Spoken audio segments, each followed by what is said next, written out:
집행 몇 분 전 박민수의 이마에 땀이 흘러내리고 있었다. 그의 심장은 마지막 박동을 세는 듯 격렬하게 뛰었다.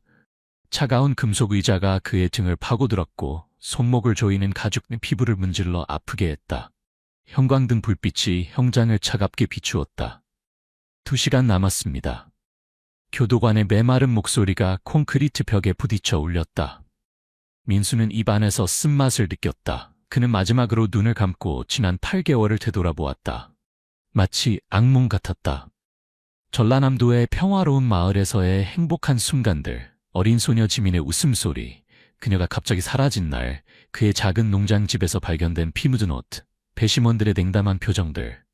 죽이기 전에 그의 목소리가 갈라졌다. 다시 말을 시작했다. 제발 죽이기 전에 제게를 한 번만 더 보게 해주세요. 교도관들이 서로 눈길을 교환했다. 이런 요청은 처음이었다. 마지막 소원이 그거요? 교도소장이 냉소적으로 물었다. 민수의 눈에서 뜨거운 눈물이 흘러내렸다. 하루는 제게 남은 유일한 가족입니다. 그 아이만이 제 무죄를 믿었어요. 교도소장의 표정이 잠시 누그러졌다. 인간성의 막 불꽃이 그의 눈에서 번쩍였다. 걔를 찾아봐. 그가 마침내 명령했다. 그가 올 때까지 집행을 미루도록. 쇠창살 너머로 다른 죄수들의 속삭임이 들려왔다. 그 촌놈이 기적을 바라나 봐. 걔가 무슨 도움이 되겠어. 민수는 그들의 말을 무시했다. 그의 생각은 오직 하루에게 있었다. 축축한 검은 코, 충성스러운 갈색 눈동자, 꼬리를 흔들며 달려드는 모습. 심장이 다시 한번 아프게 뛰었다. 하루야, 그는 속삭였다. 네가 마지막으로 내게 오길. 죽기 전에 네 얼굴을 한 번만 더 보게 해달라. 깊은 암흑 속에서 시계 초침 소리만이 그의 남은 시간을 무심하게 새어나갔다. 3개월 전 박민수가 일하던 양서면의 김하늘 농장은 평화로운 나날을 보내고 있었다. 넓은 들판에 자리 잡은 이 농장은 김진호와 최미영 부부의 소유였고 그들에겐 여러 살 된 딸 지민이 있었다.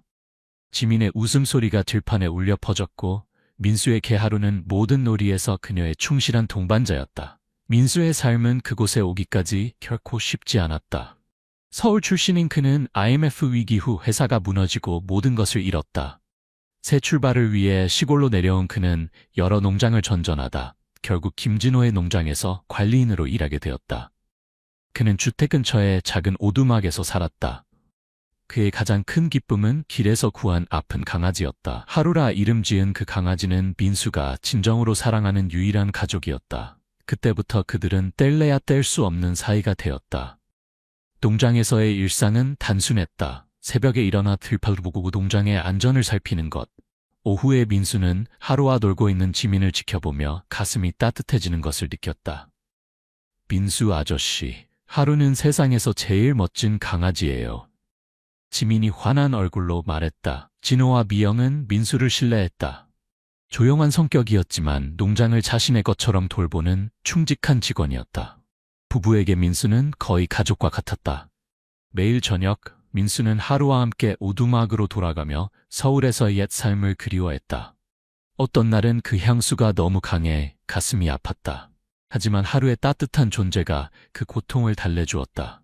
아무도 이 조화가 잔인하게 깨질 것이라고 상상하지 못했다. 햇살 가득한 나날들은 곧 모두의 삶을 영원히 바꿀 폭풍 위에 자리를 내주게 될 것이었다. 고요한 아침, 평화로운 농장의 일상이 깨졌다. 지민이 아침 식사에 나타나지 않았다. 처음에는 평소보다 늦게 일어났나 싶었다. 미영이 지민의 방문을 두드렸다. 지민아, 일어났니? 자기야, 아침 먹을 시간이야. 대답이 없었다. 문을 열자 텅 빈 침대만 보였다. 이불은 어지럽게 흐트러져 있었다. 진호야, 지민이가 없어요. 미영의 심장이 빠르게 뛰기 시작했다. 농장 전체가 혼돈에 빠졌다. 헛간, 창고, 나무 위의 비밀 기지까지 모든 곳을 뒤졌지만 소녀는 그림자처럼 사라져버렸다. 진호의 얼굴이 참백해졌다. 미영은 지민의 인형을 품에 안고 울고 있었다. 경찰이 도착했다. 순식간에 제복을 입은 경찰관들이 농장을 가득 메웠다. 민수도 충격에 휩싸였다. 지민은 그에게 조카딸 같은 존재였다. 그는 하루를 데리고 수색에 동참했다. 저는 이 농장의 모든 구석을 압니다. 지민이를 찾는 데 도울 수 있습니다. 하지만 그의 말이 끝나기도 전에 몇몇 시선이 그를 향했다. 의심스러운 눈초리, 속삭임. 저 남자 항상 조용했지. 뭔가 이상해. 민수는 그것을 느꼈지만 소녀를 찾는 일에 집중했다. 그는 하루의 목줄을 붙잡고 지민이 좋아하던 장소들을 샅샅이 뒤졌다. 지민아, 어디 있니? 그의 목소리가 숲속으로 메아리쳤다. 하루도 필사적으로 짖으며 주인의 불안을 함께 느끼는 듯했다. 2명의 경찰관이 민수에게 다가왔다. 언제 마지막으로 그 아이를 보셨습니까? 어제 저녁이요. 지민이가 하루와 놀고 있었고 해가 질 무렵 집으로 들어갔습니다. 경찰관의 눈이 좁아졌다. 그 후로는 못 보셨고요? 민수는 고개를 저었다.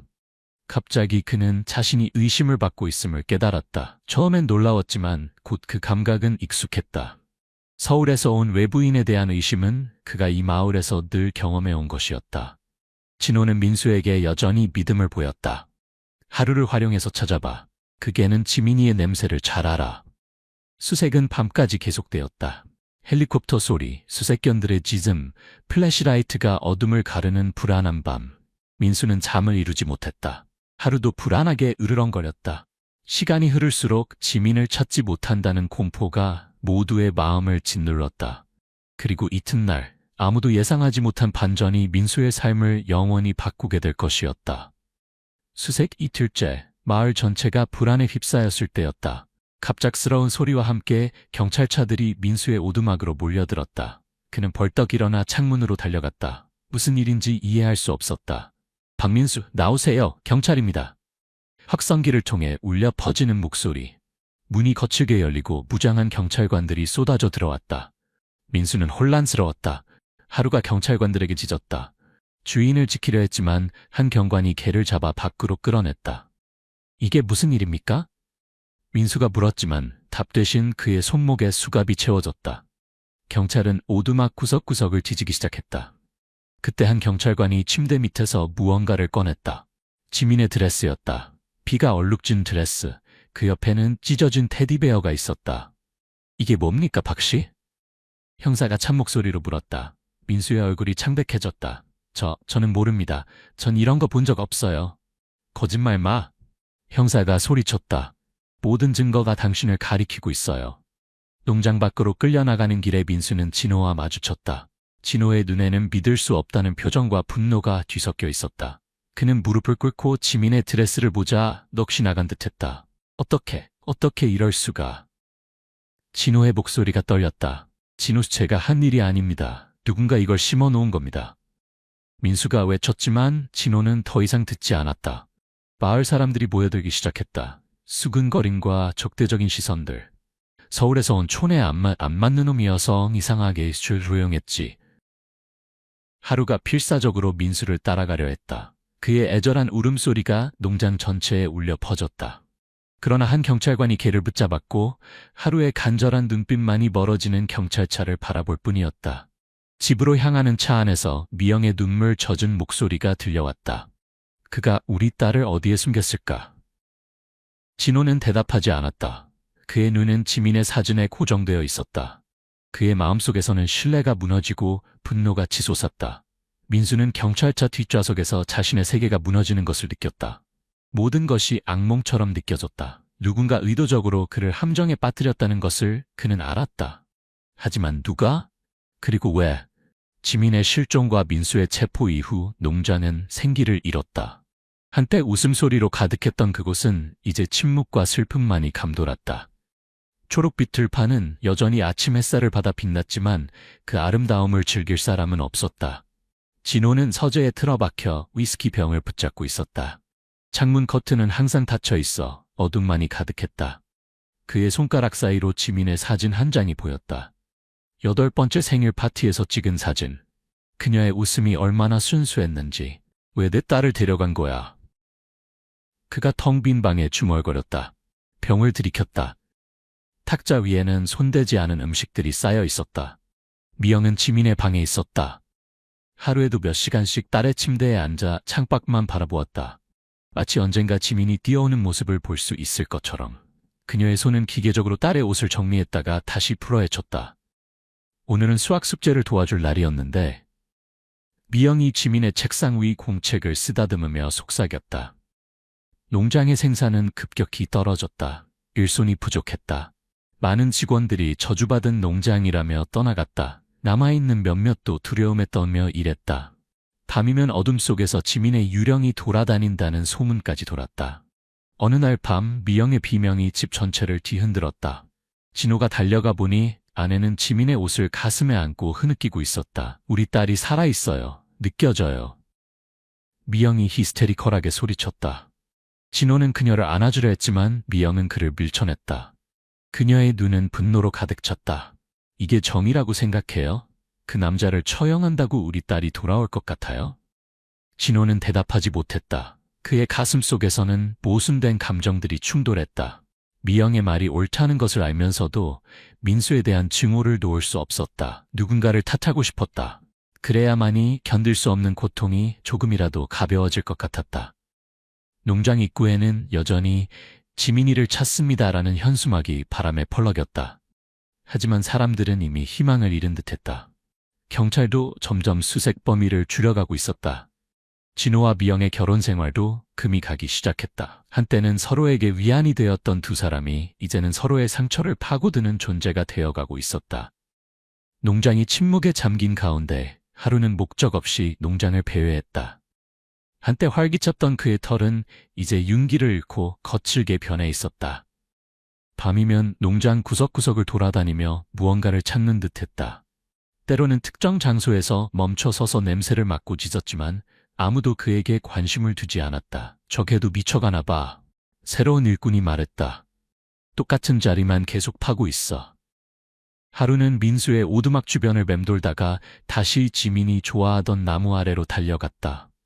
그곳에서 땅을 파기 시작했지만 곧 다른 곳으로 이동했다. 마치 그는 사람들이 보지 못하는 무언가의 흔적을 따라가는 듯했다. 식사도 제대로 하지 않았다. 쓰레기통을 뒤지거나 농장 주변을 돌아다니며 먹을 것을 찾았다. 겨우 농장에 남아있는 나이든 일꾼 최노인만이 가끔 하루에게 음식을 가져다 주었다. 가엾은 녀석. 최노인이 하루에 머리를 쓰다듬으며 말했다. 주인이 그리운가 보구나. 밤이 되면 하루는 민수의 침대에 누워 슬픈 울음소리를 냈다. 그 소리는 마치 인간의 울음소리처럼 가슴 아프게 들렸다. 때로는 밤중에 일어나 창문 쪽으로 달려가 먼 곳을 바라보며 짖었다. 어느 날 하루는 농장 경계 근처에서 특별히 관심을 보였다. 그곳은 정농장과 맞닿은 곳이었다. 하루는 그 근처 풀숲에서 무언가를 발견한 듯 냄새를 맡고 흙을 파기 시작했다. 잠시 후 입에 무언가를 물고 왔지만 그것을 다시 땅에 붓고 계속해서 농장을 돌아다녔다. 최노인은 하루의 이상한 행동을 눈여겨보았다. 저 개가 뭔가를 알고 있는 것 같아. 그러나 다른 일꾼들은 비웃었다. 개가 무슨 탐정이야. 늙은이 헛소리 좀 그만해. 미영도 창문으로 하루의 행동을 지켜보았다. 순간 그녀의 눈에 희미한 희망의 빛이 스쳤다. 하지만 곧 그녀는 커튼을 닫았다. 너무 많은 실망을 겪은 후였다. 더 이상 희망을 품을 용기가 없었다. 하루는 밤늦게까지 농장을 돌아다녔다. 달빛 아래 그의 실루엣이 들판 위로 길게 드리워졌다.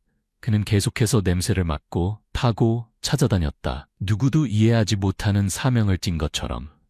그날 밤 하루는 평소와 달리 오두막으로 돌아가지 않았다. 대신 그는 농장의 가장자리에 앉아 먼 곳을 바라보며 밤을 지새웠다. 마치 무언가가 그를 부르고 있는 것처럼. 법원은 인파로 가득 찼다.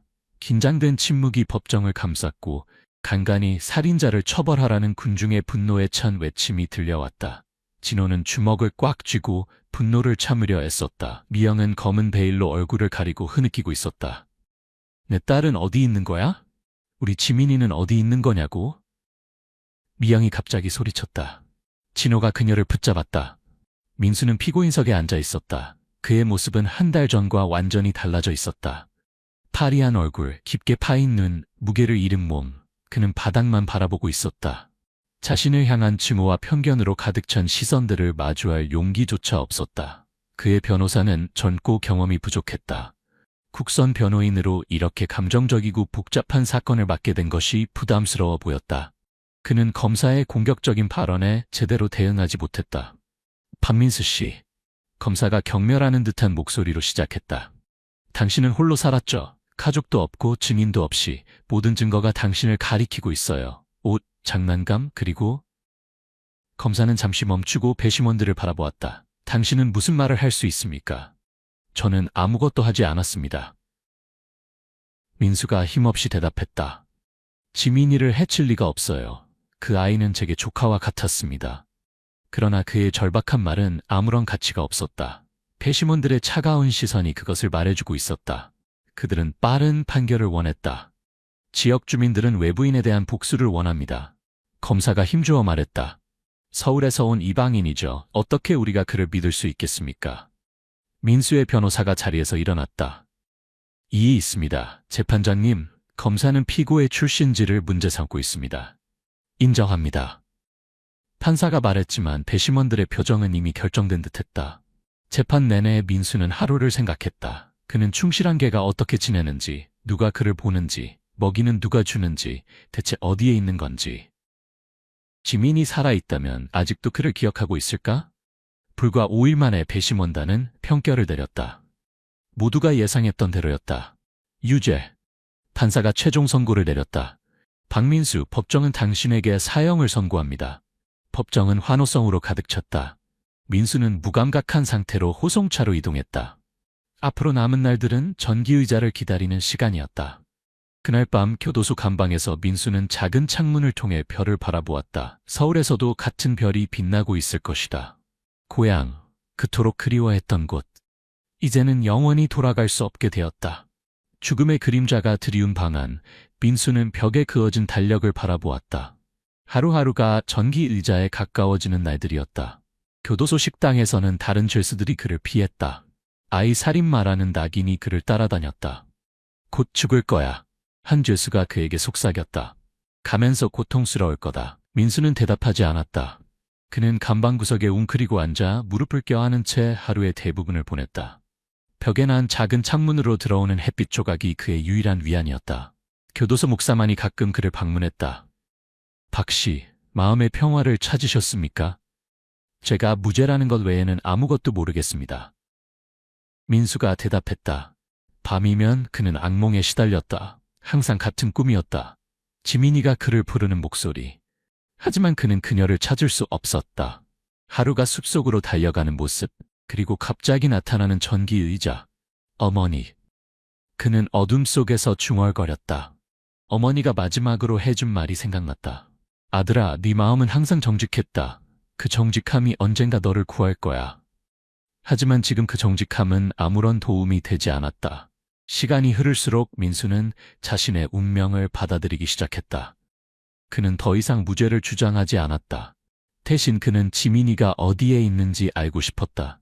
그녀는 정말로 죽은 것일까? 아니면 어딘가에 살아있는 것일까? 누가 이런 끔찍한 일을 했을까요? 왜 증거를 제 오두막에 심어 놓았을까요? 그는 목사에게 물었다. 목사는 대답이 없었다. 그저 민수의 손을 잡아주었을 뿐. 감방의 시간은 더디게 흘렀다. 하루는 1년처럼 느껴졌다. 민수는 자신의 과거 생활을 회상했다. 서울에서의 어린 시절, 가족들과 함께한 추석, 어머니의 따뜻한 손길, 그리고 시골로 내려오겠다는 결정을 내렸던 그 순간. 내가 그때 서울에 머물렀더라면. 그의 목소리가 감방벽에 부딪혀 돌아왔다. 그의 손가락이 벽에 그려진 달력의 마지막 날을 어루만졌다. 붉은 원으로 표시된 날, 집행일. 이제 일주일밖에 남지 않았다. 감방 창문 밖으로 저녁 노을이 물들고 있었다. 그 아름다움이 더욱 잔인하게 느껴졌다. 이제 그가 볼 수 있는 저녁 노을의 수가 손가락으로 셀 수 있을 만큼 적어졌다는 사실. 하루야. 그는 창밖을 바라보며 속삭였다. 네가 보고 싶구나. 교도소장이 민수의 마지막 소원을 들어준 후 한 차량이 교도소 정문에 도착했다. 하루를 데리고 온 것이었다. 걔는 몸이 수척해 보였고 털은 엉망이었지만 그의 눈은 여전히 충성심으로 빛나고 있었다. 차문이 열리자마자 하루는 복도를 따라 달려갔다. 공기 중에 주인의 냄새를 맡은 듯했다. 집행실에서 민수는 천천히 고개를 들었다. 하루를 알아본 순간 그의 눈에서 눈물이 흘러내렸다. 하루야, 내 친구, 네가 왔구나. 그의 목소리가 떨렸다. 하루가 그의 무릎으로 뛰어올라 얼굴을 핥았다. 걔의 울음소리는 기쁨과 슬픔이 섞인 소리였다. 민수는 그를 꽉 안았다. 웃으면서도 울고 있었다. 넌 항상 날 믿었지, 그렇지? 넌 나에게 남은 전부야. 교도관들과 목사도 눈물을 참지 못했다. 이렇게 인간적이면서도 슬픈 장면을 아무도 예상하지 못했다. 한 교도관은 고개를 돌려 몰래 눈물을 닦았다. 하루는 계속해서 민수의 얼굴과 손을 핥았다. 마치 모든 시간을 보상받으려는 듯했다. 잠시 동안 그 차가운 방은 재회의 기쁨으로 가득 찼다. 자신의 죽음을 앞둔 남자와 그를 결코 포기하지 않은 걔의 순수한 사랑. 너를 잘 돌봐줬니? 민수가 물었다. 하루의 갈비뼈가 비쳐 보이는 것을 보고 그의 마음이 아팠다. 힘들었지. 나도 너무 힘들었어. 교도소장은 이 장면에 감동한 듯했다. 그는 팔짱을 끼고 서 있었지만 그의 단단한 표정이 조금 누그러졌다. 5분만 더 드리겠습니다. 그가 말했다. 민수는 고맙다고 했다. 그는 하루의 귀 뒤를 긁어주었다. 걔가 가장 좋아하는 자리였다. 하루는 편안한 신음소리를 냈다. 내가 없으면 누가 널 돌봐줄까? 민수가 속삭였다. 지민이는 어디 있을까? 우린 모두 무슨 일이 일어났는지 알 수 없었어. 하루가 갑자기 민수의 무릎에서 내려와 바닥을 긁기 시작했다. 그는 뭔가 흥분한 듯했다. 주변 사람들은 이상하게 생각했지만 민수는 하루의 행동에 주목했다. 무슨 일이야, 하루? 걔가 다시 그에게 다가와 몸을 문질렀다. 그때 민수는 하루의 목줄 아래에 뭔가가 숨겨져 있는 것을 발견했다. 보이지 않게 작은 물건이 털 속에 감춰져 있었다. 그의 심장이 빠르게 뛰기 시작했다. 하루가 무언가를 가져온 것이었다. 하지만 무엇일까? 하루가 갑자기 입안에서 무언가를 씹기 시작했다. 그의 행동이 달라진 것을 눈치챈 민수가 몸을 기울였다. 하루야, 입에 뭐가 있니? 걔는 고개를 숙이고 2개의 작은 물체를 떨어뜨렸다. 하나는 작은 이빨이었고 다른 하나는 특이한 모양의 열매였다. 지민이가 살아있다는 증거, 민수가 소리쳤다. 그녀는 정농장에 있었어요. 하루가 이걸 찾았어요. 목사와 교도관들이 서로를 쳐다보았다. 놀라움과 혼란이 뒤섞인 표정이었다. 그들은 더 이상 무시할 수 없었다. 눈앞에 펼쳐진 증거를 부정할 수 없었다. 교도소장은 당혹스러워 보였다. 그의 굳은 표정에 균열이 생겼다. 그는 잠시 생각하더니 결단을 내렸다. 집행을 중단하십시오. 당장 조사해야 합니다. 교도관 한 명이 이빨을 들어 조심스럽게 살펴보았다. 이게 정말 그 아이의 것인지 어떻게 확신합니까? 지민이는 2달 전에 앞니가 흔들린다고 했어요. 민수가 설명했다. 그리고 이 열매는 정농장에서 재배하는 특별한 품종입니다. 김진호와 정준호는 오랫동안 경쟁관계였어요. 목사가 고개를 끄덕였다. 맞습니다. 정 씨는 독특한 과일 품종으로 유명합니다. 하지만 그가 왜... 질문이 공중에 떠돌았다. 모두의 머릿속에 같은 생각이 스쳐 지나갔다. 만약 정준호가 지민이를 납치했다면 민수에게 누명을 씌운 것도 그일 수 있었다. 하루는 흥분한 듯 짖고 있었다. 그는 문 쪽으로 달려가 긁기 시작했다. 마치 따라와, 보여줄게, 더 있어 라고 말하는 것 같았다. 민수의 눈에 희망의 빛이 돌아왔다. 일주일도 되지 않아 자신이 죽을 거라고 생각했지만 지금 그의 앞에는 새로운 가능성이 열리고 있었다. 그녀가 살아있어요. 그가 말했다. 내 직감이 맞았어요. 지민이는 살아있어요. 교도소장은 전화기를 들었다. 지금 바로 경찰서장에게 연락하십시오. 새로운 증거가 발견되었다고 말하세요. 교도관들은 서로 놀란 표정을 교환했다. 그들 중 일부는 처음부터 민수의 유죄 판결에 의구심을 품고 있었다. 하지만 이런 반전은 아무도 예상하지 못했다. 하루는 다시 민수의 무릎으로 돌아와 그의 손을 핥았다. 그의 충성심이 주인의 무죄를 증명할 수 있을까? 민수는 전기 의자에서 내려와 다시 감방으로 돌아왔다. 그의 몸은 여전히 떨리고 있었지만 가슴 속에서는 새로운 불꽃이 타오르고 있었다. 교도소장의 특별 허가로 하루는 그날 밤 주인과 함께 감방에서 지낼 수 있게 되었다. 감방문이 닫히자 민수는 바닥에 무릎을 꿇고 하루를 가슴에 꼭 안았다. 걔는 기쁨의 표시로 계속해서 그의 얼굴을 핥았다. 마치 잃어버린 시간을 보상받으려는 듯했다. 하루야, 네가 날 구했어. 지민이도 구할 거야. 네가 포기하지 않을 줄 알았어. 민수가 눈물을 흘리며 반복해서 말했다. 어둡고 차가웠던 감방이 갑자기 덜 답답하게 느껴졌다. 복도를 지나가는 교도관들은 서로 눈길을 교환했다. 그 장면에 감동한 듯했다. 하루의 충성심과 민수가 짊어진 고통에 무감각할 수 없었다. 한밤중 민수는 잠이 들지 못했다. 그는 작은 창문으로 들어오는 달빛 아래 하루의 털을 쓰다듬었다. 걔는 그의 옆에 누워 따뜻한 숨결을 내뿜고 있었다.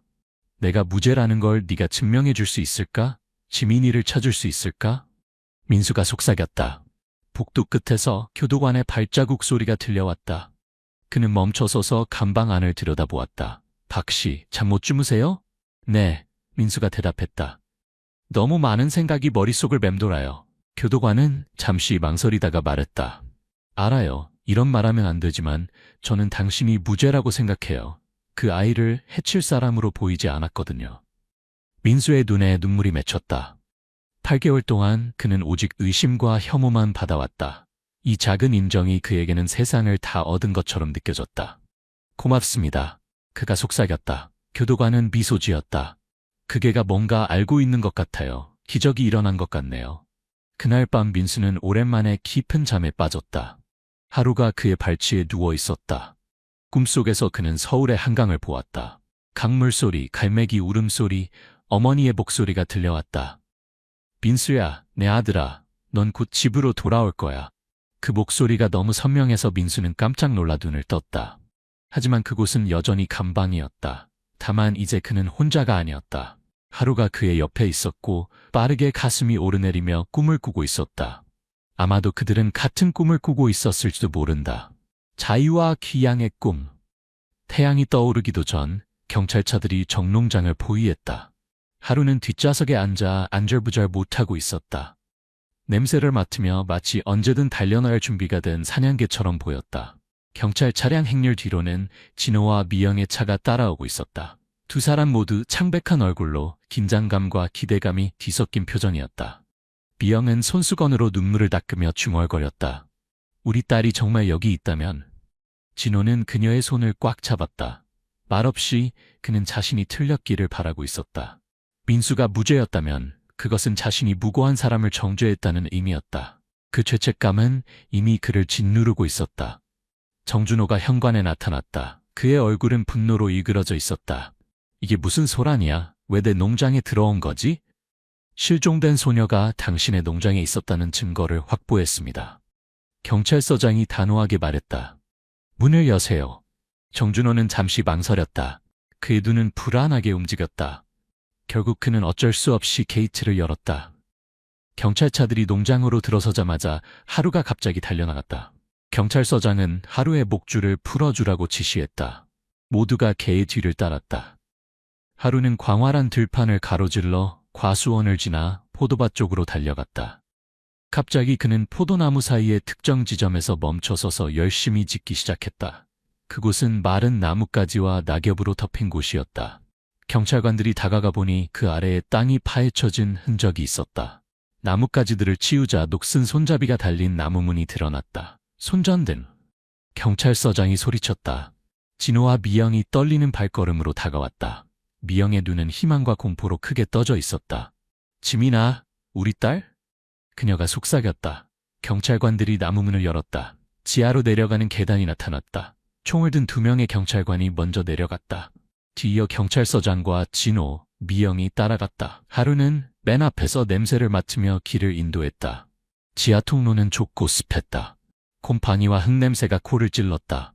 손전등 빛이 벽을 비추자 오래된 벽돌과 철제 지지대가 보였다. 이곳은 오래전에 만들어진 방공호로 보였다. 통로 끝에 금속 문이 있었다. 하루는 그 앞에서 미친 듯이 지저댔다. 문을 긁으며 필사적으로 들어가려 했다. 경찰서장이 천천히 문 손잡이를 돌렸다. 녹슬어서 잘 돌아가지 않았다. 마침내 문이 삐걱거리며 열렸다. 손전등 빛이 어두운 방 안을 비추었을 때 모두의 심장이 멈춘 듯했다. 그곳에서 그들은 지민이를 발견했다. 소녀는 방 구석에 웅크리고 있었다. 손목과 발목은 밧줄로 묶여 있었다. 그녀는 창백하고 야위어 보였으며 눈은 갑작스러운 빛에 놀라 크게 떠져 있었다. 지민아. 미영이 비명을 지르며 딸에게 달려갔다. 진호도 무릎을 꿇고 딸의 밧줄을 풀기 시작했다. 그의 손은 떨리고 있었고 눈에서는 눈물이 흘러내렸다. 아빠, 엄마. 지민이가 약한 목소리로 속삭였다. 하루도 그녀에게 다가가 손을 핥았다. 소리내어 울면서도 꼬리는 흔들고 있었다. 지민이는 약한 미소를 지었다. 네가 날 찾아줬구나. 미영은 딸을 꽉 안았다. 그녀의 몸이 너무 가벼워서 미영의 심장이 무너지는 것 같았다. 진호는 딸의 머리카락을 쓰다듬었다. 이제 괜찮아, 우리 아가. 집에 갈 거야. 경찰서장이 정준호를 향해 돌아섰다. 정준호의 얼굴은 창백했고 눈은 불안하게 움직였다. 정준호 씨, 당신은 체포되었습니다. 납치 혐의로. 정준호는 대답하지 않았다. 그는 패배한 듯한 표정으로 자신의 손목에 수갑이 채워지는 것을 지켜보았다. 지민이는 하루의 머리를 쓰다듬었다. 그녀의 눈에는 약간의 생기가 돌아오고 있었다. 하루가 날 찾으러 왔어. 매일 밤 창문 밖에서 짖었어. 지민이는 즉시 병원으로 이송되었다. 구급차 안에서도 하루는 그녀의 곁을 떠나지 않았다. 의사들이 놀라움을 감추지 못했지만 경찰서장은 개가 소녀와 함께 있도록 허락했다. 이 개가 그녀를 구했습니다. 함께 있어야 합니다. 응급실에서 의사들이 지민이를 검사하는 동안 경찰서장은 교도소장에게 직접 전화했다. 집행을 완전히 중단하십시오. 박민수는 무죄입니다. 우리가 지민이를 찾았습니다. 살아있습니다. 교도소 간방에서 민수는 웅크리고 앉아 있었다. 하루가 떠난 후 다시 고독이 그를 감쌌다. 과연 모든 것이 꿈은 아니었을까? 그때 한 교도관이 문을 활짝 열었다. 박 씨, 지민이를 찾았습니다. 소녀가 살아있어요. 민수는 얼굴을 감싸며 흐느끼기 시작했다. 정말입니까? 정말로요? 네, 그리고 모두 하루 덕분입니다. 당신은 곧 자유의 몸이 될 겁니다. 며칠 후 민수는 공식적으로 무죄를 선고받고 석방되었다. 교도소 철문이 열리자 그는 눈부신 햇살에 잠시 눈을 감았다. 8개월 만에 자유였다. 그가 눈을 떴을 때 하루가 그를 기다리고 있었다. 개는 꼬리를 흔들며 그에게 달려들었다. 하루야! 민수는 개를 안으며 속삭였다. 그의 눈에선 눈물이 흘러내렸다. 정준호에 대한 소식이 빠르게 퍼졌다. 체포되어 신문을 봤던 중 그는 모든 것을 자백했다. 김진호의 농장을 망하게 하기 위해 지민이를 납치했다는 것. 민수에게 혐의를 씌우기 위해 증거를 심었다는 것. 오랜 경쟁관계와 농업시장에서의 자리다툼이 그를 극단적인 행동으로 이끈 것이었다. 내가 망하면 김진호도 망해야 했어. 정준호가 진술했다. 서울에서 온 외부인은 완벽한 희생양이었지. 민수의 석방 소식은 전국 뉴스에도 보도되었다. 무고한 서울 출신, 충직한 개에 의해 구출되다라는 헤드라인이 신문을 장식했다.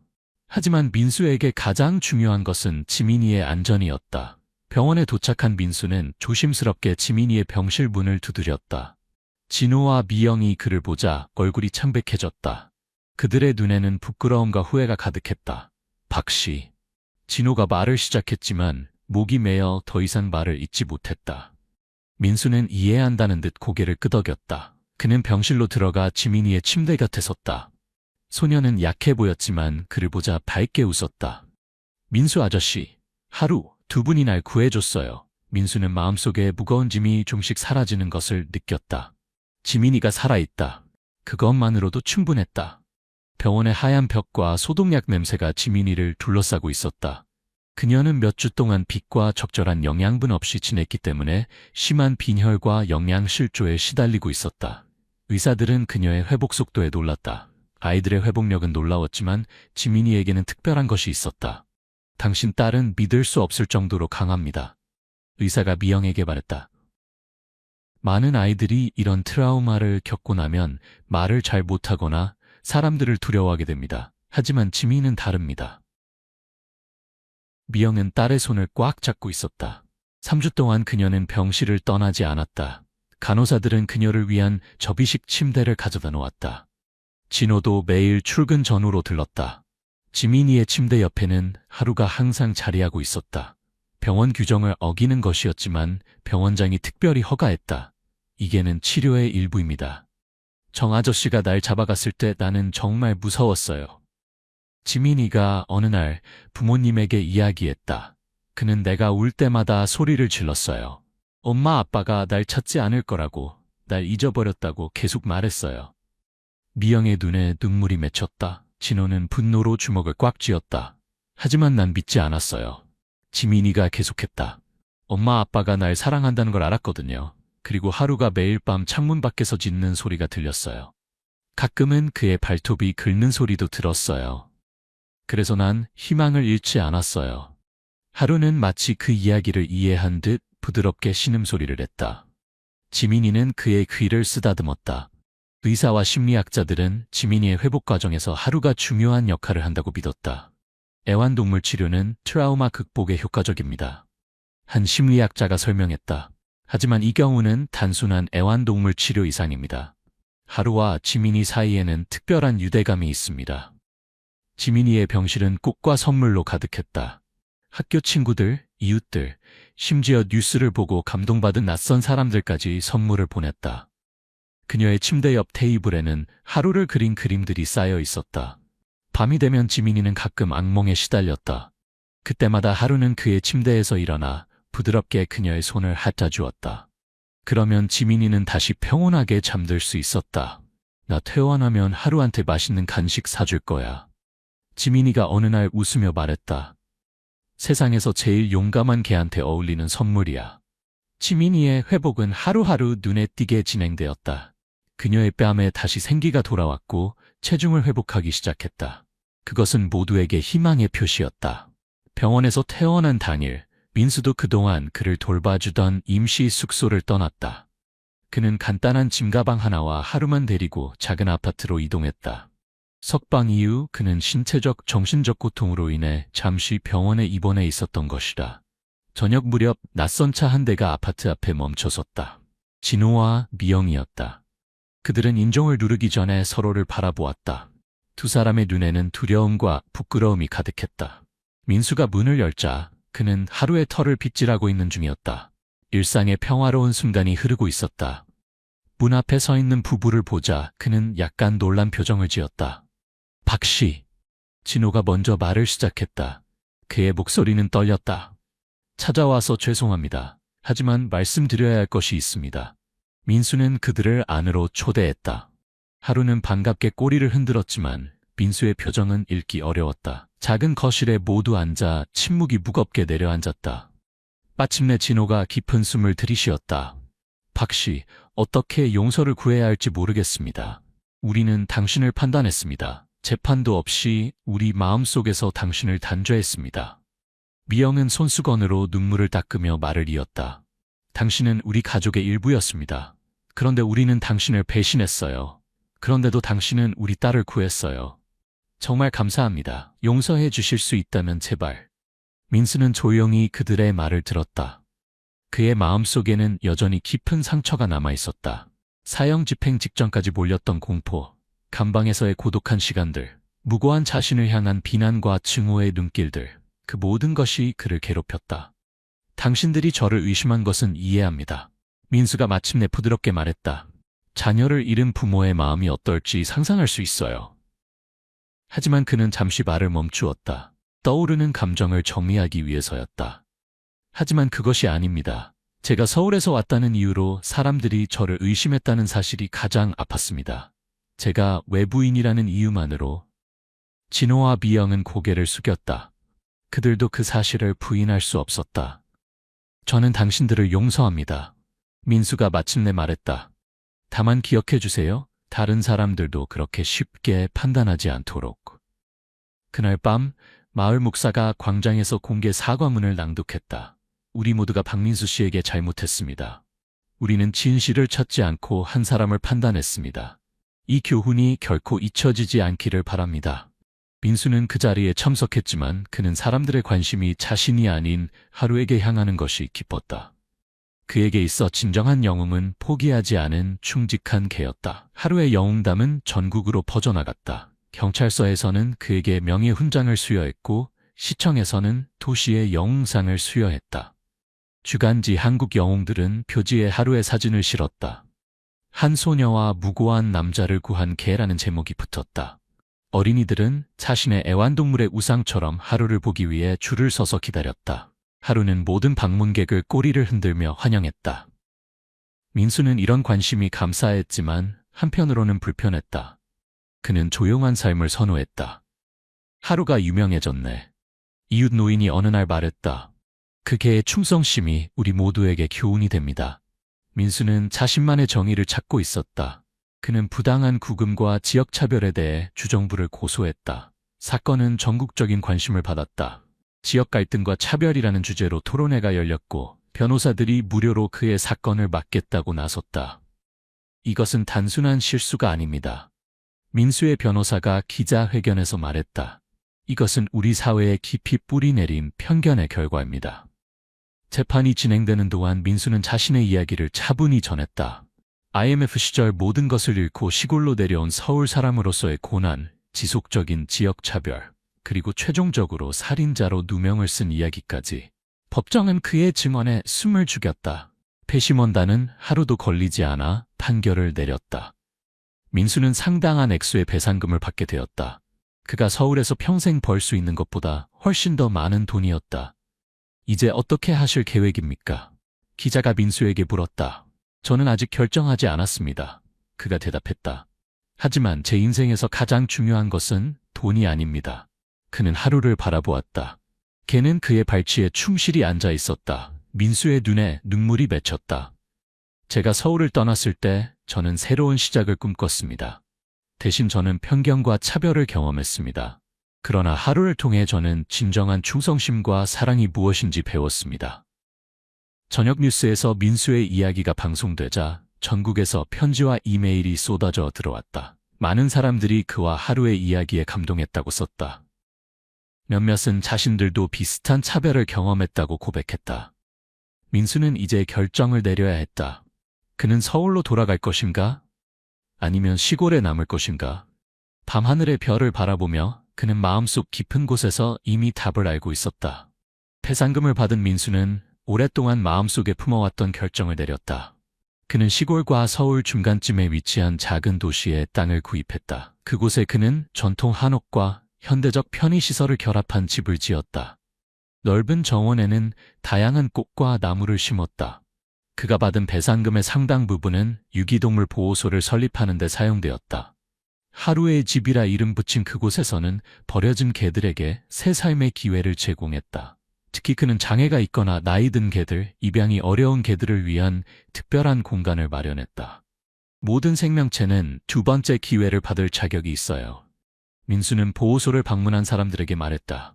하루가 내게 그것을 가르쳐 주었습니다. 진호와 미영 가족은 민수의 가장 큰 후원자가 되었다. 그들은 정기적으로 보호소를 방문했고 지민이는 개들과 놀면서 많은 시간을 보냈다. 그녀는 특히 길에서 구조된 강아지들에게 관심을 보였다. 이 강아지들도 하루처럼 누군가를 구할 수 있을까요? 지민이가 어느 날 민수에게 물었다. 물론이지. 민수가 대답했다. 모든 개는 사랑하는 사람을 위해 기적을 만들 수 있어. 민수의 보호소는 전국적으로 유명해졌다. 수의학과 학생들이 실습을 위해 찾아왔고 다른 보호소들도 그의 방법을 배우기 위해 방문했다. 그는 또한 한국동물복지협회의 이사로 선출되어 동물보호법 개정을 위해 노력했다. 하루는 민수 곁에서 행복한 노년을 보냈다. 그의 털은 점점 하얗게 변했지만 눈빛만큼은 여전히 똑같이 충성심으로 빛났다. 그는 새로 구조된 강아지들에게 일종의 멘토가 되었다. 사람들은 종종 하루가 다른 개들에게 뭔가를 가르치는 것처럼 보인다고 말했다. 매년 지민이가 구출된 날이 되면 마을 사람들은 하루의 날을 기념했다. 그날은 차별과 편견을 넘어 진실과 충성심을 기념하는 날이었다. 어느 평화로운 가을 저녁, 민수는 정원에 앉아 노을을 바라보고 있었다. 하루는 그의 발치에 누워 있었다. 민수는 개의 머리를 부드럽게 쓰다듬었다. 하루야, 우리가 해냈어. 우리는 모든 것을 이겨냈어. 하루는 고개를 들어 그를 바라보았다. 그의 눈에는 여전히 무한한 충성심이 담겨 있었다. 그 순간 민수는 깨달았다. 진정한 행복은 서울의 화려한 빌딩 숲에서도 시골의 고요한 들판에서도 찾을 수 없었다. 그것은 바로 여기, 신뢰와 사랑이 있는 곳에 있었다. 뒷문이 열리고 지민이가 뛰어나왔다. 이제 12살이 된 그녀는 여전히 활기차고 밝았다. 그녀의 뒤로 진호와 미영이 따라 나왔다. 그들은 정기적으로 민수의 집을 방문했고 이제는 마치 확장된 가족처럼 느껴졌다.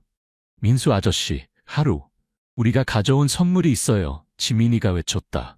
그녀는 작은 상자를 들고 있었다. 그 안에는 하루를 닮은 작은 도자기상이 있었다.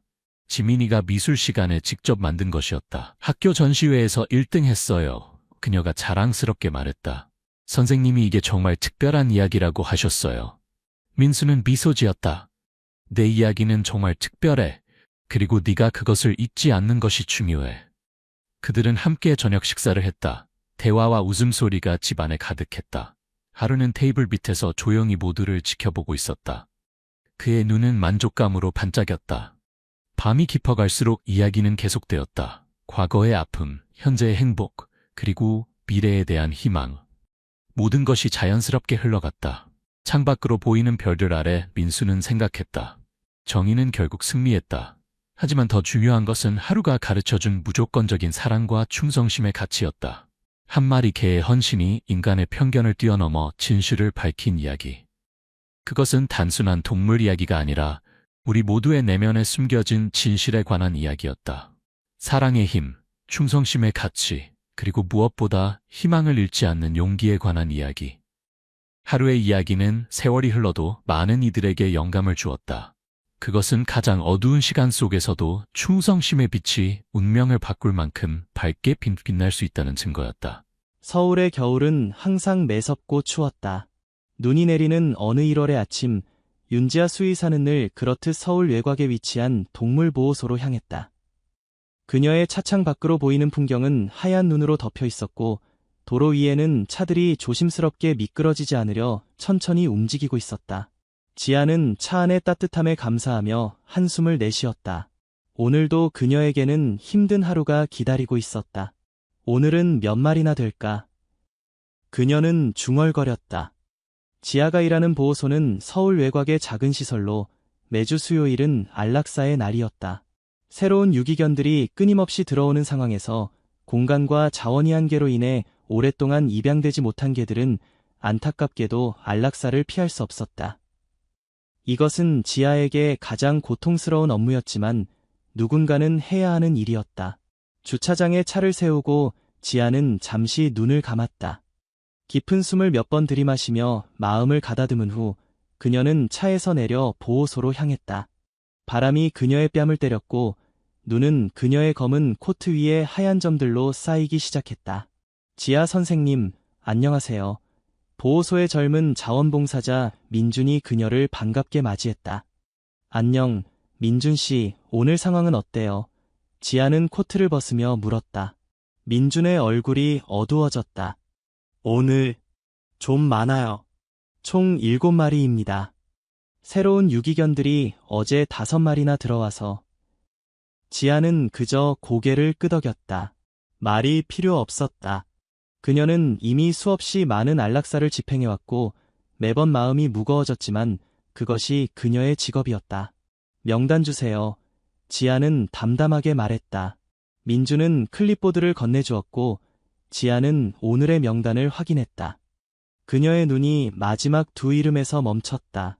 하루, 진돗개 믹스, 암컷, 추정 3세 달, 삽살개 믹스, 수컷, 추정 4세.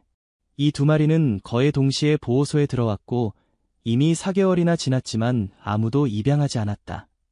하루는 한쪽 귀가 없었고 다른 뒷다리를 약간 절었다. 외모상의 이유로 사람들에게 선택받지 못했던 개들이었다. 이것들부터 볼게요. 지아는 말했다. 민주는 그녀를 보호소 안쪽으로 안내했다. 통로를 지날 때마다 개들의 짖는 소리가 그녀의 귀를 때렸다. 어떤 개들은 희망에 찬 눈으로 그녀를 바라봤고 어떤 개들은 공포로 떨며 케이지 구석에 몸을 숨겼다. 하루와 달이 있는 케이지에 도착했을 때 지아는 발걸음을 멈췄다. 그녀가 본 것은 그 어떤 전문적인 훈련도 그녀를 준비시키지 못했던 광경이었다. 2마리의 개가 케이지 한 구석에서 서로를 꼭 껴안고 있었다. 하루는 크지 않은 몸으로 달의 목을 감싸 안고 있었고 달은 그의 몸으로 하루를 보호하듯 감싸고 있었다. 그들의 눈에는 공포가 가득했지만 서로에게서 이안을 얻고 있는 듯했다. 이게 평소에도 이래요. 지아는 목소리를 낮추어 물었다. 민주는 고개를 끄덕였다. 네, 항상 저렇게 붙어 있어요. 분리시키려고 해도 계속 짖고 불안해해서 결국 같은 케이지에 두기로 했어요. 지아는 무언가에 이끌리듯 케이지 앞에 무릎을 꿇고 앉았다. 서로를 의지하는 2마리 개의 모습이 그녀의 마음을 강하게 흔들었다. 안녕, 너희들. 지아는 부드러운 목소리로 말했다. 하루가 조금 고개를 들어 그녀를 바라봤다.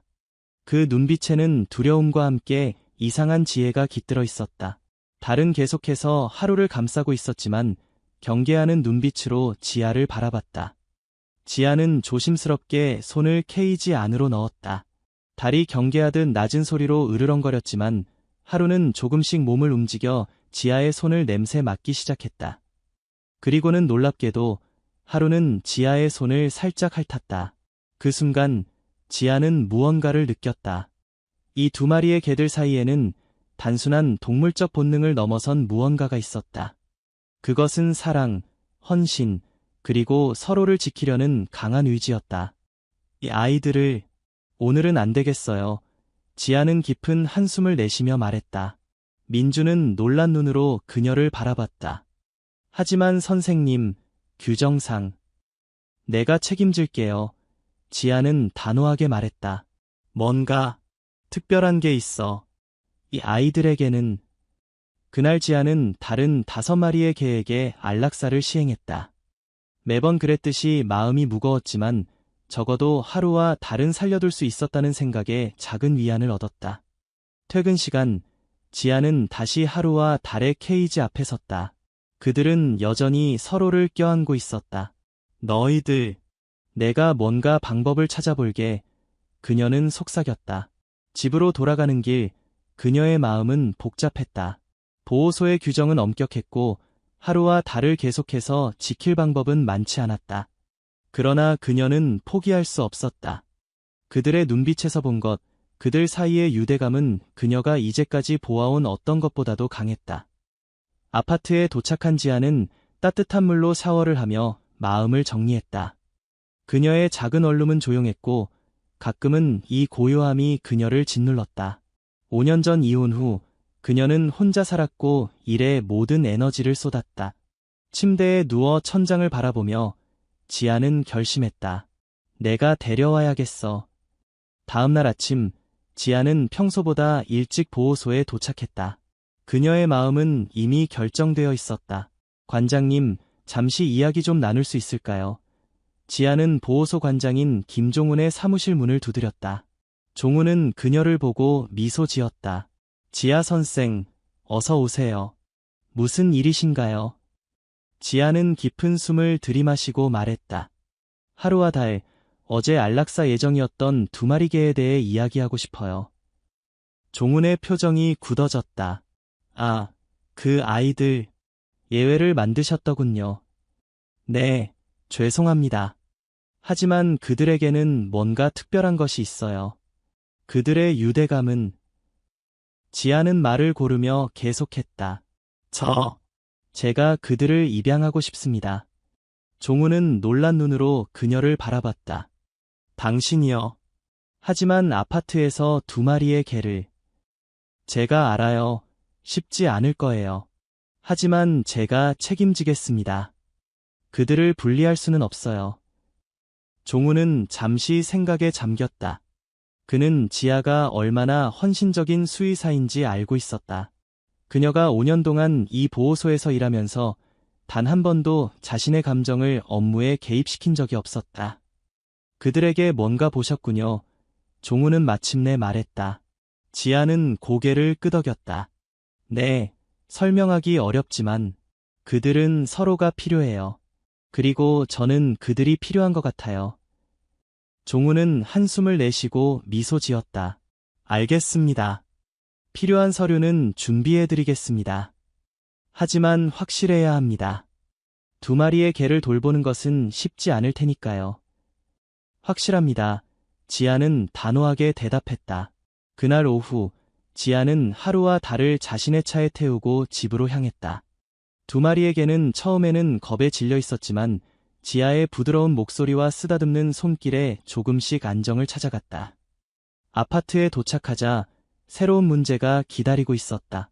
그녀의 아파트는 작았고 개 2마리가 살기에는 공간이 부족했다. 게다가 아파트 규정상 애완동물은 1마리까지만 허용되었다. 일단 들어가자 지아는 결심했다. 그녀는 관리인의 눈을 피해 2마리의 개를 아파트로 데려갔다. 처음 며칠은 적응하는 시간이었다. 하루와 달은 새로운 환경에 불안해했고 특히 밤에는 함께 구석에 몸을 웅크리고 떨었다. 지아는 그들에게 시간과 공간을 주려고 노력했다. 셋째 날 밤, 지아는 늦게까지 일하고 지쳐 돌아왔다. 그녀가 문을 열자 놀라운 광경이 펼쳐졌다. 하루가 문까지 그녀를 맞이하러 왔고 달은 조금 떨어진 곳에서 조심스럽게 꼬리를 흔들고 있었다. 안녕, 너희들, 지아는 웃으며 말했다. 그녀는 무릎을 꿇고 하루의 머리를 쓰다듬었다. 하루는 그녀의 손을 핥으며 기쁨을 표현했다. 지아는 그날 밤 처음으로 진심으로 웃었다. 이 작은 변화, 그녀를 향한 개들의 신뢰가 그녀의 마음을 따뜻하게 만들었다. 그러나 모든 것이 순조롭지만은 않았다. 일주일 후, 지아는 관리인으로부터 경고장을 받았다.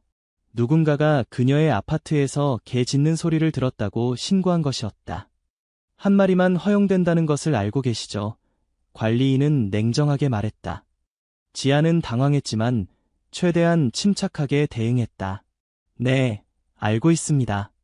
제가 친구의 개를 잠시 돌보고 있었어요.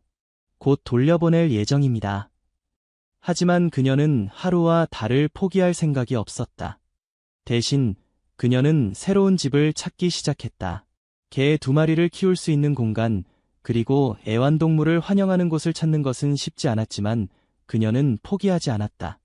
그동안 하루와 달은 점점 더 그녀의 일상에 녹아들었다.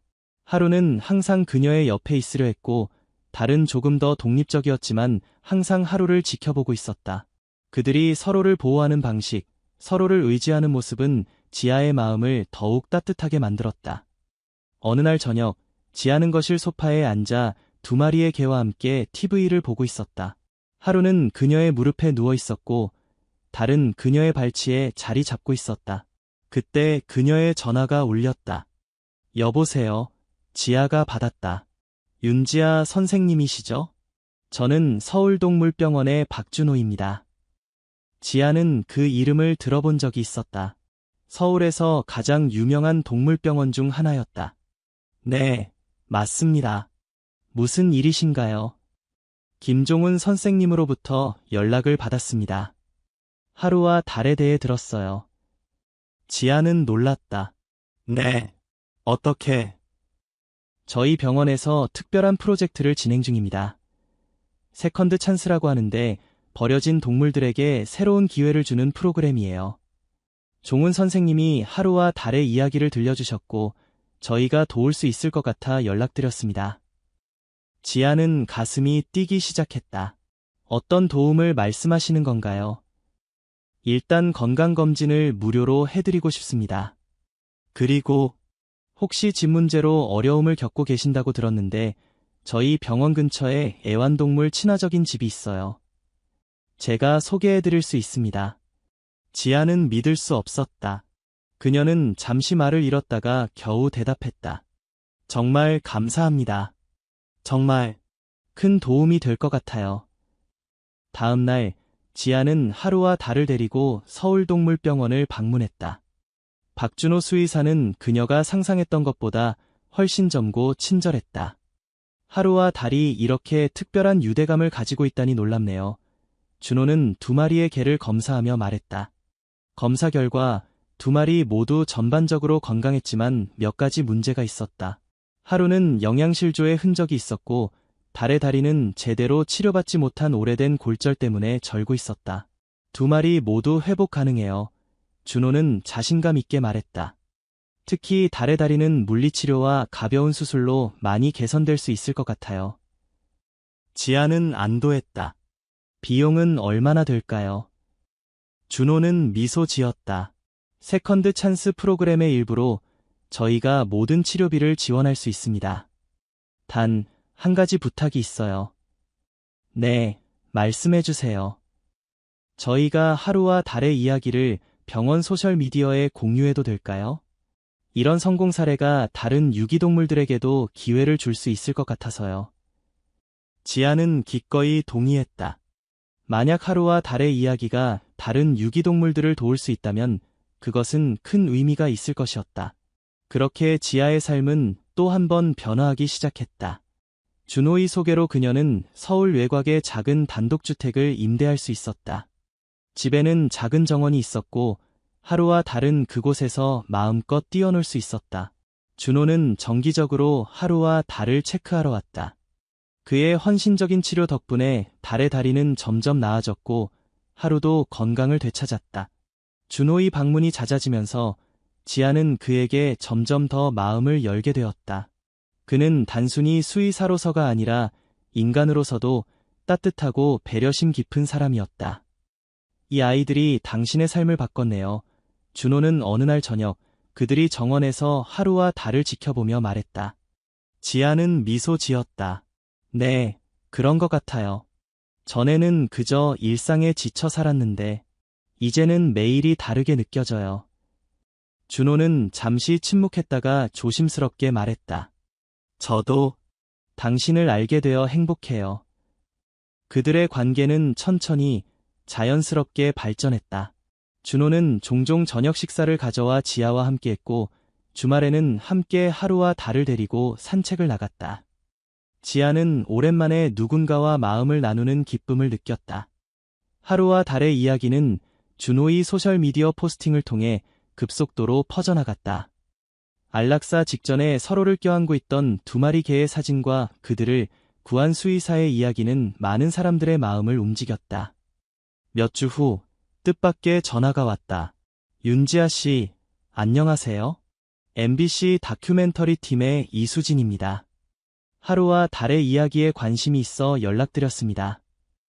그렇게 지아와 두 마리 개의 이야기는 전국적으로 알려지게 되었다.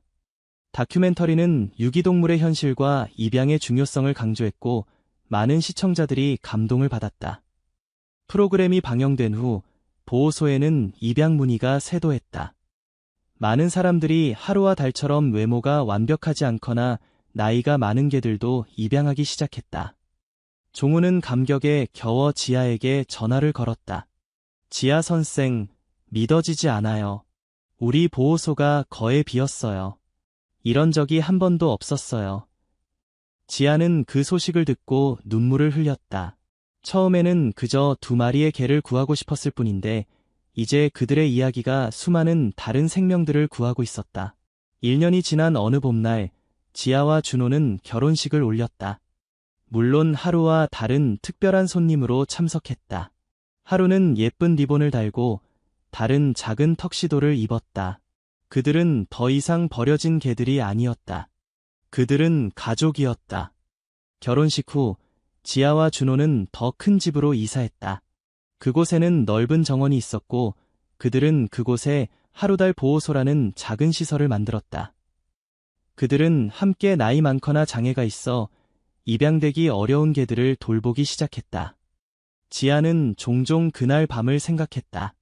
안락사 직전 서로를 껴안고 있던 두 마리 개의 모습을. 그 순간의 결정이 그녀의 인생을 완전히 바꿔놓을 줄은 몰랐다. 고마워, 하루, 달.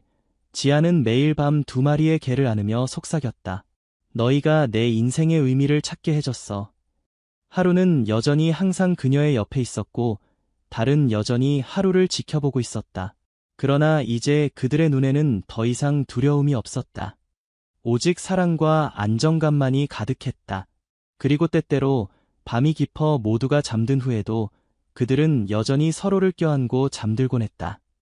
영원한 우정과 사랑의 증표로.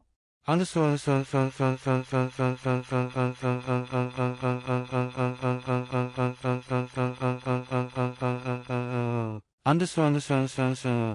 5년 후 서울의 봄은 언제나 아름다웠다. 벚꽃이 흩날리는 4월의 어느 날 윤지아와 박준호의 집 정원은 웃음소리로 가득 찼다. 하루, 달, 이리 와. 5살 된 소녀 박하은이 두 마리의 개를 부르며 뛰어다녔다. 하루와 달은 이제 나이가 들어 느려졌지만 여전히 하은이를 보면 눈빛이 반짝였다. 하루는 천천히 하은에게 다가가 그녀의 손을 핥았고 달은 약간 절뚝거리며 그 뒤를 따랐다. 조심해, 하은아. 하루와 달이 이제 할아버지, 할머니가 되었잖아. 지아는 미소 지으며 말했다. 지아와 준호는 하루와 달을 구한 지 5년 만에 하은이를 입양했다. 보호소에서 일하면서 그들은 버려진 아이들에 대한 관심도 커졌고 결국 입양을 결정했던 것이다. 여보, 오늘 하루달 보호소에 새로운 강아지들이 온대요. 준호가 아침 커피를 마시며 말했다. 지아는 고개를 끄덕였다. 들었어요. 제주도에서 구조된 아이들이죠? 오늘 오후에 가볼 예정이에요. 하루달 보호소는 이제 서울 근교에서 꽤 유명한 곳이 되었다. 지아와 준호가 시작한 작은 프로젝트는 많은 후원자들의 도움으로 제대로 된 시설을 갖춘 보호소로 성장했다.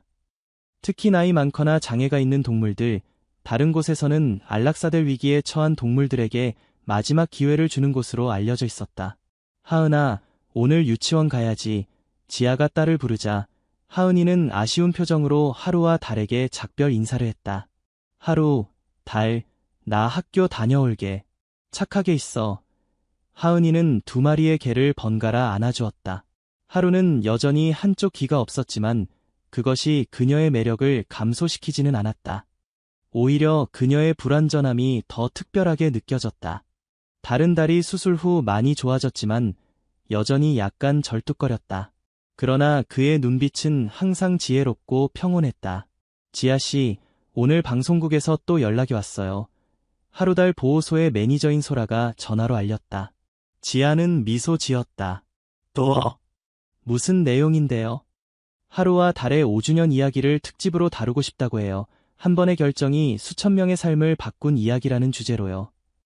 지아는 감격스러웠다. 하루와 달을 구한 그날의 결정이 이렇게 큰 변화를 가져올 줄은 몰랐다. 그들의 이야기가 알려진 후 전국적으로 유기동물 입양률이 크게 증가했고 많은 보호소들이 안락사 정책을 재검토하게 되었다. 입양된 동물들의 사진과 성공 스토리가 소셜미디어를 통해 끊임없이 공유되면서 사람들의 인식도 변화했다. 언제 촬영하고 싶다고 하나요? 지아가 물었다. 다음 주 화요일이요. 하루와 달을 처음 발견한 그 보호소에서 촬영하고 싶다고 합니다. 지아는 잠시 생각에 잠겼다. 그곳, 그녀의 인생이 바뀐 그 장소를 다시 방문한다는 생각에 가슴이 두근거렸다. 알겠어요. 스케줄 잡아주세요. 오후, 지아는 하루달 보호소에 도착했다. 새로운 강아지들은 모두 5마리였다. 제주도의 한 농장에서 구조된 아이들이었는데 모두 건강 상태가 좋지 않았다. 이 친구들 상태가 심각해요. 준호가 검사를 마치고 지아에게 말했다. 지아는 5마리의 강아지들을 하나하나 살펴봤다. 그들의 눈에는 두려움과 불신이 가득했다. 하루와 달을 처음 봤을 때와 비슷한 눈빛이었다. 우리가 도와줄 거야. 지아는 작은 강아지 1마리를 조심스럽게 안으며 말했다. 너희도 2번째 기회를 얻을 자격이 있어. 이제 지아에게는 이것이 단순한 일이 아니었다. 그것은 사명이었다. 하루와 달로부터 시작된 사명, 버려지고 잊혀진 생명들에게 새로운 희망을 주는 일이었다. 저녁, 집으로 돌아온 지아는 하루와 달을 거실로 불렀다. 그들은 이제 나이가 들어 많이 느려졌지만 여전히 지아의 부름에 기꺼이 응했다. 오늘 새로운 친구들을 만났어. 지아는 2마리의 개에게 말했다. 물론 그들이 정확히 이해할 수는 없겠지만 지아는 종종 하루와 달에게 그날 있었던 일들을 이야기하곤 했다. 그것은 그녀에게 일종의 치유였다. 하루가 그녀의 무릎에 머리를 기대자 지아는 그녀의 머리를 부드럽게 쓰다듬었다. 너희 덕분에 많은 친구들이 도움을 받고 있어. 고마워. 그날 밤 하은이가 잠든 후 지아와 준호는 테라스에 앉아 별을 바라보았다. 믿어지지 않아요. 지아가 말했다. 그날 내가 하루와 달을 보지 않았다면 모든 것이 달라졌을 거예요. 준호는 그녀의 손을 잡았다. 그게 인생이죠. 작은 결정 하나가 모든 것을 바꿀 수 있어요. 지아는 고개를 끄덕였다. 그녀는 종종 그날 밤을 떠올렸다. 만약 그녀가 하루와 달의 눈빛에 마음을 빼앗기지 않았다면, 만약 그녀가 그저 규정대로 안락사를 집행했다면, 지금의 그녀는 없었을 것이다. 다음 주에 방송국에서 와요. 하루와 달의 5주년 특집을 찍는데요. 지아가 말했다. 준호는 웃었다. 우리 스타들이네요. 하은이가 좋아하겠어요. 텔레비전에 나오는 하루와 달을 보면. 지아는 미소 지었다. 그리고 다른 많은 아이들도 그들의 이야기를 듣고 영감을 받겠죠. 일주일 후 지아는 하루와 달, 그리고 하은이와 함께 그녀가 5년 전 근무했던 보호소를 방문했다. 장소는 많이 변했지만 그날의 기억은 여전히 선명했다. 여기가 내가 하루와 달을 처음 만난 곳이야. 지아는 하은이에게 설명했다. 방송국 스태프들이 카메라를 설치하고 인터뷰를 준비하는 동안 지아는 조용히 케이지가 있던 장소에 서 있었다. 그날의 순간이 영화처럼 그녀의 머릿속을 스쳐 지나갔다. 생각에 잠기셨네요. 종훈이 그녀에게 다가오며 말했다. 지아는 미소 지었다. 네, 그날을 생각하고 있었어요. 하루와 달이 서로를 껴안고 있던 모습을. 종훈은 고개를 끄덕였다. 그날 선생님의 결정이 이렇게 많은 것을 바꿀 줄 누가 알았겠어요? 이제 우리 보호소는 안락사율이 거의 0%에 가까워요. 모든 개들이 새 가정을 찾고 있어요. 인터뷰가 시작되고 지아는 그날의 이야기를 다시 한번 세상과 공유했다. 하루와 달이 서로를 껴안고 있던 모습, 그들의 눈빛에서 본 특별함, 그리고 그 순간의 결정이 어떻게 그녀의 인생을 바꿨는지. 제가 그들을 구한 게 아니에요. 지아는 카메라를 향해 말했다. 그들이 저를 구했어요. 그리고 그들 덕분에 이제 수천 마리의 다른 동물들도 두 번째 기회를 얻고 있어요. 카메라가 하루와 달을 비추자 그들은 여전히 서로의 곁에 있었다. 나이가 들어 느려졌지만 그들의 유대는 변함없이 강했다. 이것이 제가 그날 본 것이에요. 지아는 계속했다. 단순한 동물적 본능이 아닌 진정한 사랑과 헌신. 그들이 서로에게 보여준 그 감정이 우리 인간도 배워야 할 점이 아닐까요? 방송이 나간 후 하루달 보호소는 더 많은 관심을 받게 되었다. 후원금이 쇄도했고 입양 문의도 크게 증가했다. 지아와 준호는 그 기금으로 보호소를 확장하고 더 많은 동물들을 도울 수 있게 되었다. 그러나 가장 큰 변화는 사람들의 인식이었다. 많은 사람들이 유기동물 입양에 관심을 갖기 시작했고 특히 나이 많거나 장애가 있는 동물들에 대한 편견이 줄어들었다.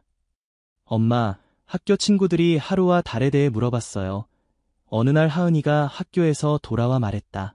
다들 우리 가족 이야기가 너무 멋지대요. 지아는 미소 지었다. 그렇구나. 하루와 달은 특별한 친구들이지. 그들이 얼마나 많은 사람들과 동물들의 삶을 바꿨는지 몰라. 하은이는 고개를 끄덕였다. 나도 커서 동물들을 도와주는 일을 하고 싶어요. 엄마처럼요. 지아는 마음이 따뜻해졌다. 하루와 달의 영향력은 단순히 동물 구조에 그치지 않았다. 그것은 다음 세대에게도 전해지고 있었다. 10년이 지난 어느 날, 하루는 조용히 지아의 품에서 세상을 떠났다. 그녀는 13살이라는 유기견으로서는 꽤 긴 삶을 살았다. 다른 하루가 없는 첫날, 먹지도 마시지도 않고 그저 하루가 늘 있던 자리를 지키고 있었다. 달아, 괜찮아. 지아는 달의 머리를 쓰다듬으며 말했다. 하루는 이제 편안한 곳에 있어. 그러나 달도 일주일 후 하루를 따라갔다. 마치 하루 없이는 살 수 없다는 듯이. 지아는 두 마리의 개를 보호소 뒤편의 작은 정원에 함께 묻었다. 그곳에는 작은 비석이 세워졌다. 하루와 달, 서로를 사랑하고 세상을 바꾼 두 친구에게. 하루와 달은 떠났지만 그들의 이야기는 계속 이어졌다.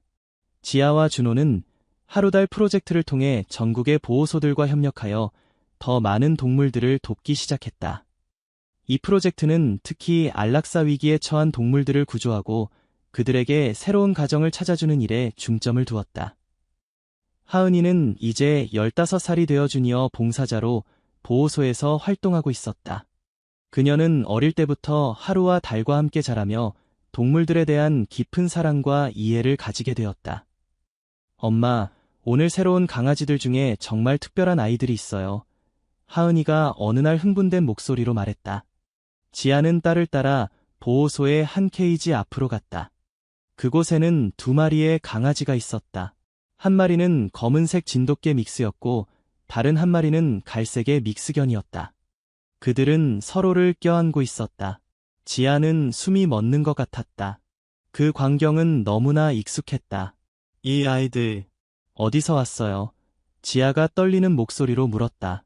하은이는 설명했다. 강원도의 한 산에서 발견됐대요. 주인이 그들을 버리고 갔는데 누군가가 그들이 서로를 껴안고 있는 것을 보고 신고했대요. 지아는 천천히 무릎을 꿇고 케이지 앞에 앉았다. 두 마리의 강아지는 경계하는 눈빛으로 그녀를 바라봤다. 안녕, 지아는 부드러운 목소리로 말했다. 괜찮아. 이제 안전해.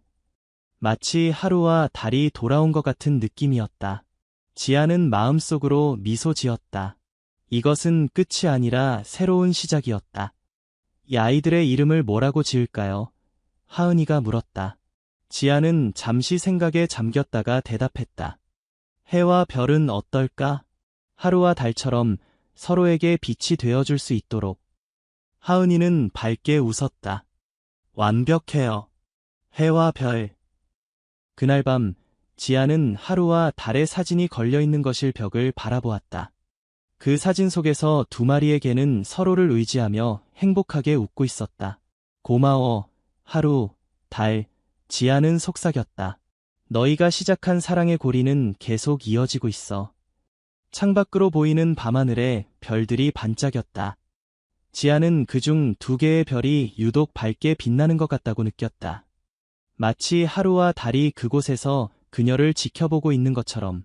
그리고 보호소의 한 구석에서는 해와 별이라는 이름을 가진 두 마리의 강아지가 서로를 껴안고 잠들어 있었다. 또 다른 기적의 시작이었다.